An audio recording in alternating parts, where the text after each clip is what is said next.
Good morning students. आज का topic है प्रत्यावर्ती विधान, डेलीगेट लेजिस्लेशन। तो डेलीगेट लेजिस्लेशन होता क्या है?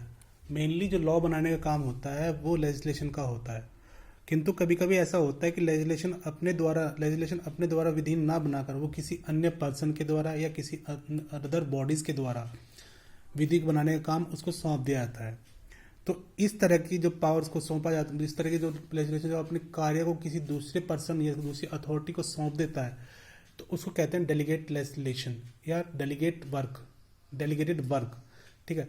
अब इनके द्वारा जो रूल्स, सब रूल्स या ऑर्डर या फिर सब लॉज बनाए जाते हैं, इन सब रूल्स ऑर्डर और सब लॉज को हम कहेंगे डेलीगेटेड लेजिस्लेशन, मीन्स प्रत्यायोजित विधान।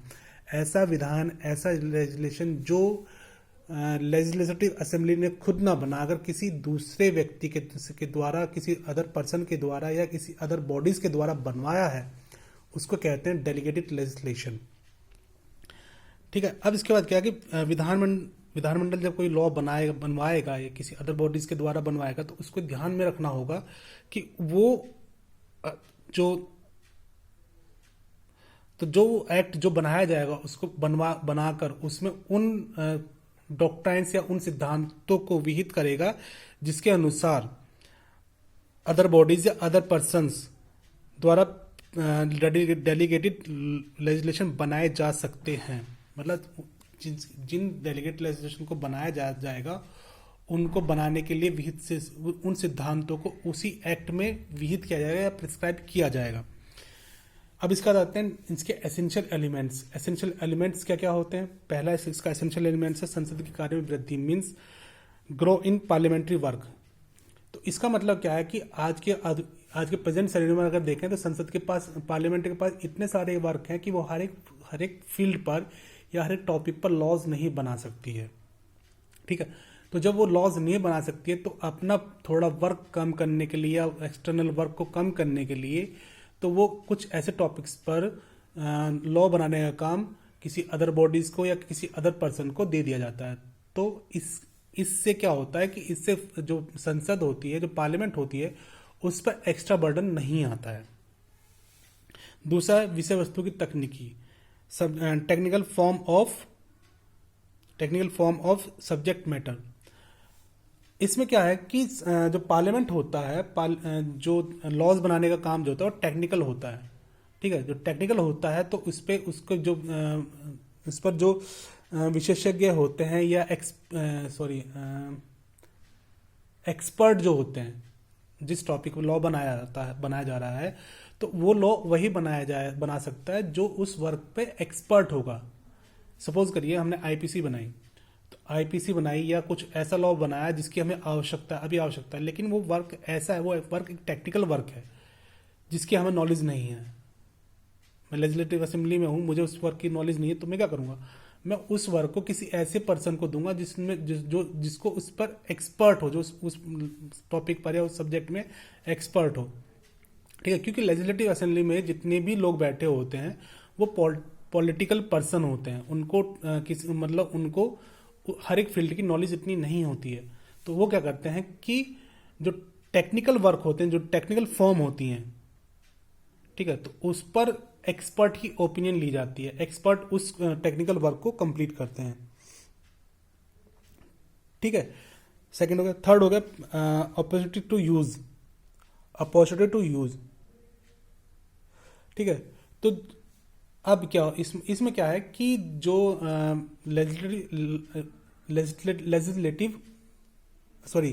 डेलीगेटेड लेजिस्लेशन जो है वो सिंपल लॉज के अपेक्षा अगेंस्ट, ये काफी सिंपल और काफी रिजिड, मतलब फ्लेक्सिबल होता है। ठीक है।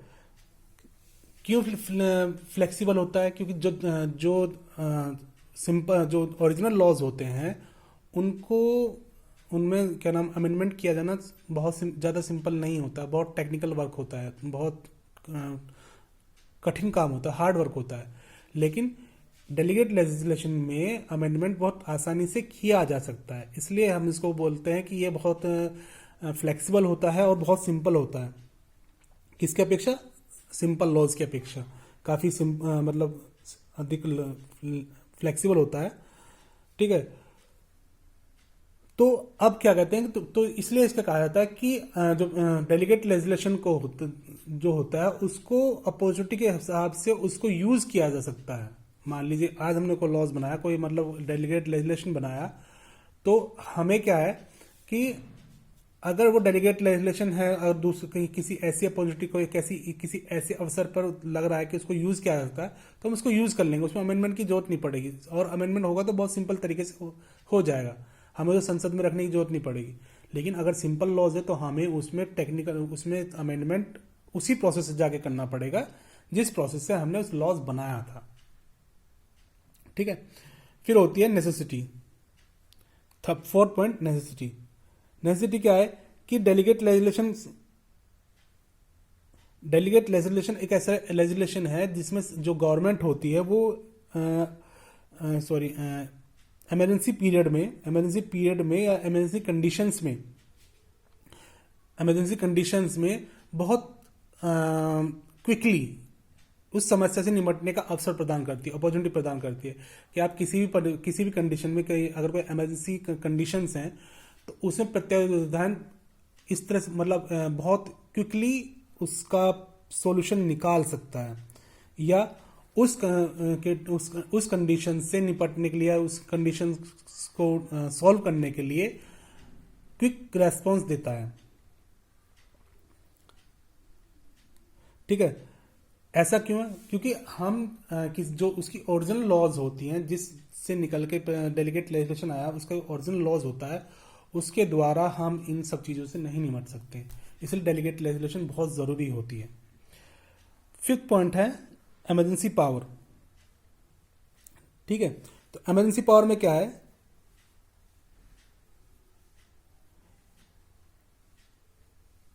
ठीक, इमरजेंसी में क्या होता है कि हमें क्विक रेस्पॉन्स और एक निर्णायक प्रोसीडिंग्स करने की जरूरत होती है। ठीक है, करने की जरूरत होती है, और इसके साथ ही साथ हमें उसे गुप्त रखना होता है। गुप्त मतलब उसको छुपा कर रखना होता है। तो विधानमंडल के द्वारा ऐसी विधि बनाना तो संभव होता नहीं है कि हम किसी विधि को छुपा के रख सकें, या उससे हम कार्रवाई को जो हमें कार्रवाई हैं अपेक्षित मतलब जरूरी हैं वो कर सकें, या किसी कम समय में ज़्यादा काम कर सकें। तो कोई लॉज ऐसा इतनी जल्दी बन नहीं सकता है। ठीक है, तो अब क्या करें? तो विधानमंडल ये काम ना करके कार्यपालिका के द्वारा करवाता है, और कार्यपालिका को ऐसी प्रत्यावर्ती विधि या ऐसी डेलीगेटेड लेजिस्लेशन बनाने के लिए शक्ति उसको दे दी जाती है। कैसे?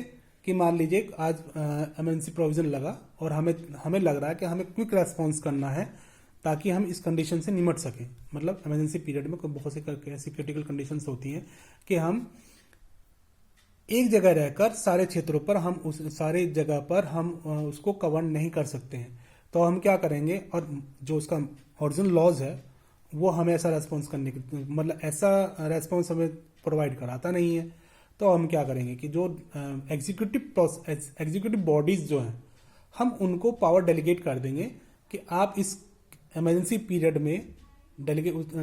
पीरियड में आप अपने यहाँ की कंडीशंस को स्टेबल करने के लिए कोई लॉ बना सकते हैं। ठीक है, ये पांचों हो गए। अब इसके 5 एलिमेंट्स हो गए। अब इसके बाद आता है लिमिट्स ऑफ डेलीगेटेड लेजिस्लेशन।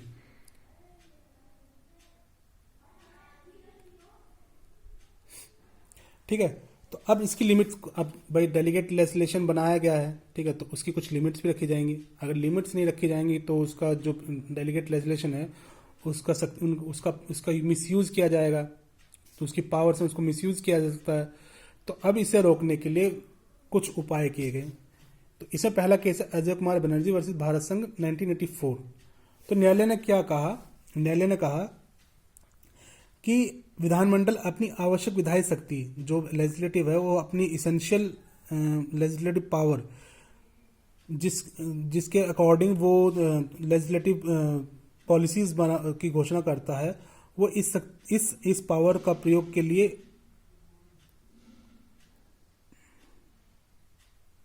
ठीक है। जो गाइडलाइंस वो प्रेस्क्राइब करता है तो वो उस शक्ति को प्रत्यायुत नहीं कर सकती है। समझ में आया? ठीक है।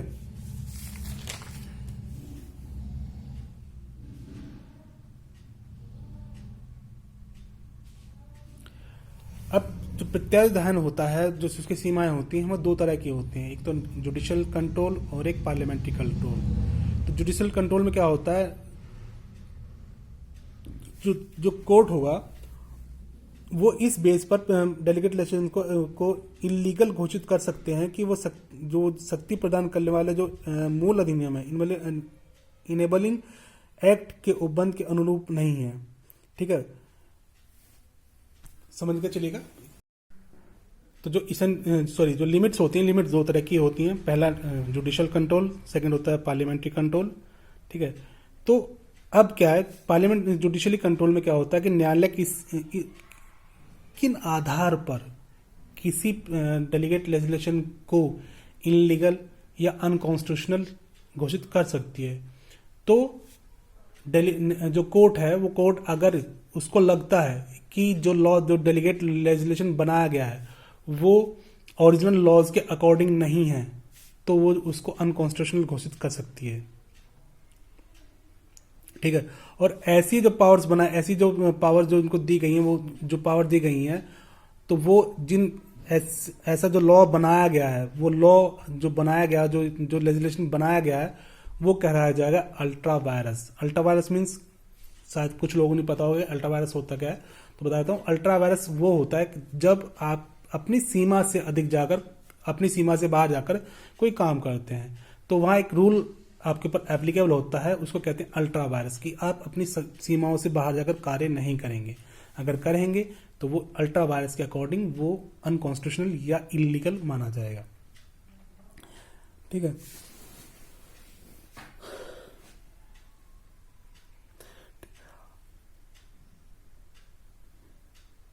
ठीक है। इसके बाद आता है, इसके बाद इसी में है कि जो ओरिजिनल एक्ट है, ओरिजिनल एक्ट को ज़्यादा डेलीगेट किया गया है या मूल अधिकारों के इन्फ्रिंजमेंट में बनाया गया है, या संविधान कॉन्स्टिट्यूशन के आर्टिकल 246 के बेस पर किसी भी प्रावधान को अनकॉन्स्टिट्यूशनल घोषित किया जा सकता है। ठीक है, मान लीजिए कोई मूल ओरिजिनल एक्ट है, वो तो वैलिड है, वो कॉन्स्टिट्यूशनल है, लेकिन जो उसका जो डेलीगेट लेजिस्लेशन बनाया गया है वो किसी संविधान के उपबंध का उल्लंघन करता है या इन्फ्रिंजमेंट करता है, तो मूल अधिनियम तो एज इट इज रहेगा, किंतु जो उसका डेलीगेट लेजिस्लेशन है वो अनकॉन्स्टिट्यूशनल घोषित कर दिया जाएगा।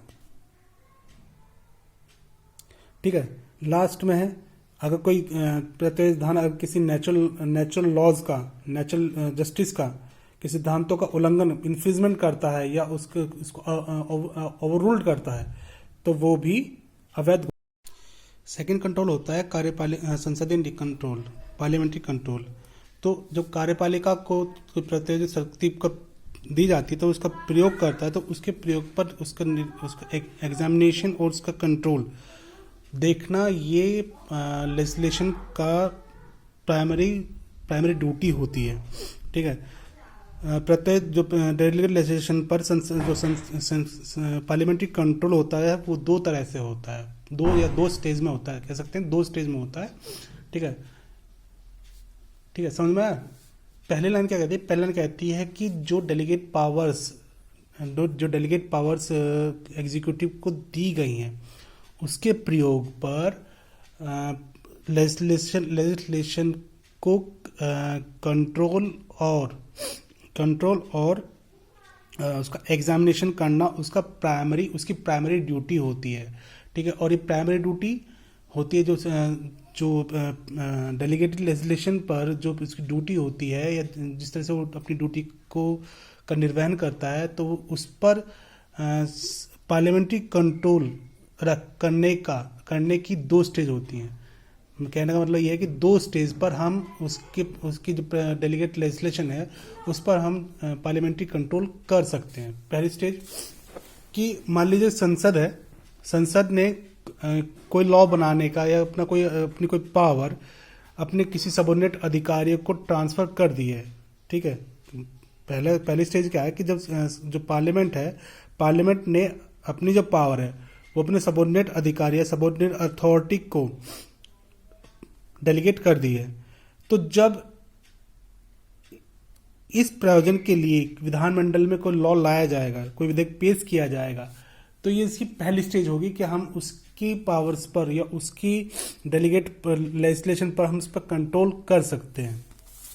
ठीक है, सेकेंड स्टेज क्या होता है, जब कोई स्टैट्यूट जिसके अधीन नियम बनाए गए हैं या रूल्स बनाए जाते हैं और वो संसद में, पार्लियामेंट में पारित होने के लिए, इनेक्ट होने के लिए प्रस्तुत किया जाता है। तो जो प्रत्यावर्ती विधान समिति होती है, डेलीगेट लेजिस्लेशन कमेटी होती है, वो कार्यपालिका के द्वारा बनाए गए नियमों की जांच करेगी, इंक्वायरी करेगी और इस बात की रिपोर्ट देगी कि नियम प्रत्येक परिसीमा, जो नियम बनाए गए हैं वो डेलीगेटेड गाइडलाइंस से हटकर नहीं बनाए गए हैं, उसी के अंदर बनाए गए हैं।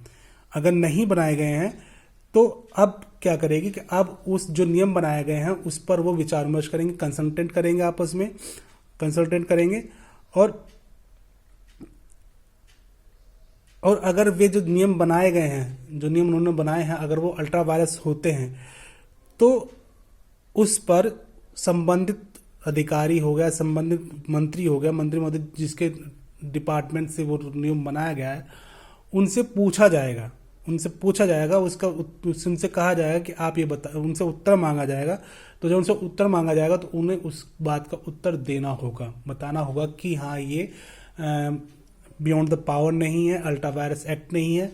अगर वो इसको एक्सप्लेन कर देते हैं और बता देते हैं कि अल्ट्रा वायरस एक्ट नहीं है, अल्ट्रा वायरस एक्ट नहीं है, तो उसको पास कर दिया जाएगा, अदरवाइज उसको अनकॉन्स्टिट्यूशनल घोषित कर दिया जाएगा, सॉरी अनकॉन्स्टिट्यूशनल, उसको इनवैलिड कर दिया जाएगा। ठीक है, अब लास्ट जो टॉपिक है इसका है पब्लिकेशन ऑफ डेलीगेटेड लेजिस्लेशन। ठीक है, तो सीधे सीधे ऐसा नियम है, अगर डेलीगेटेड लेजिस्लेशन को पब्लिश नहीं कराया गया है, ठीक है, तो उन्हें लागू भी नहीं किया जा सकता, मतलब उनको अप्लाई भी नहीं किया जा सकता है। और उसके, ठीक है, मतलब कहने का मतलब क्या है कि हम जो सिंपल लॉज होते हैं, जरूरी नहीं कि हम उनको पब्लिश कराएं। ठीक है, पब्लिकेशन कराया जाना कोई नेसेसरी नहीं है, लेकिन जो डेलीगेट लेजिस्लेशन है उसका प्राइमरी रूल यही है, कहता है कि अगर जो डेलीगेट लेजिस्लेशन अगर वो पब्लिश नहीं कराया गया है तो हम उस डेलीगेटेड लेजिस्लेशन को अप्लाई भी नहीं कर सकते हैं। ये नियम क्यों बनाया गया कि इसके दुरुपयोग से बचने के लिए, जो डेलीगेट लेजिस्लेशन है उसको दुरुपयोग से बचने के लिए ये इसको कंप्लीट प्रोटेक्शन प्रोवाइड कराता है कि अगर पब्लिश नहीं कराया जाएगा तो उसका उपयोग नहीं होगा। क्योंकि कभी कभी क्या होता है कि हम कुछ लॉज को पब्लिश नहीं कराते लेकिन इसको यूज कर लेते हैं, उसका मिसयूज करके, क्योंकि पता नहीं चलेगा कि हाँ कोई सबऑर्डिनेट अथॉरिटी ने या कोई डेलीगेटेड लेजिस्लेशन बनाया गया है। तो इसके बचाव के लिए, इसको कंप्लीट प्रोटेक्शन देने के लिए इसका पब्लिकेशन होना बहुत ज़रूरी है। तभी अगर पब्लिकेशन नहीं होगा तो हम इसको लागू अप्लाई नहीं कर पाएंगे। तो ये आपका आज का होगा डेलीगेटेड लेजिस्लेशन।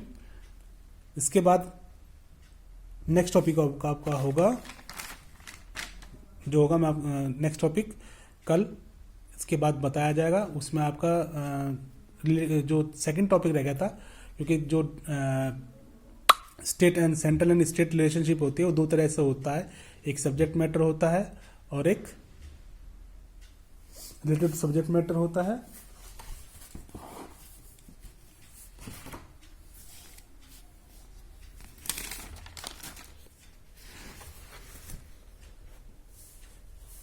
और रिलेटिव टेरिटरी होता है। तो रिलेटिव टेरिटरी मैंने पढ़ा दिया है आपको, और सेकंड जो बचा है आपका रिलेटिव टू सब्जेक्ट मैटर है, जो मैं आपको कल पढ़ाऊंगा।